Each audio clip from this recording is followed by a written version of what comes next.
अब पाकिस्तान तहरीक इंसाफ को जो नुकसान होंगे बल्ले की जाने के बाद वो मैं आपको बता दूं। नंबर एक, पाकिस्तान तहरीक इंसाफ किसी इज्तिमाई निशान के ऊपर इलेक्शन नहीं लड़ेगी।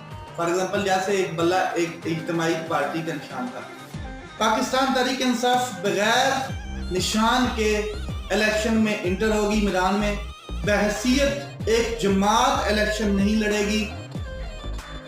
हर बंदा अलग अलग आजाद उम्मीदवार के तौर पर इलेक्शन कंटेस्ट करेगा, अलग अलग निशानात के ऊपर इलेक्शन लड़ेगा और फिर इलेक्शन जीतने के बाद आइन के मुताबिक, कानून के मुताबिक कौमी असम्बली में वो आजाद उम्मीदवार तस्वर किए जाएंगे, ना कि वो किसी एक सियासी पार्टी के उम्मीदवार होंगे। आजाद उम्मीदवार तस्वर किए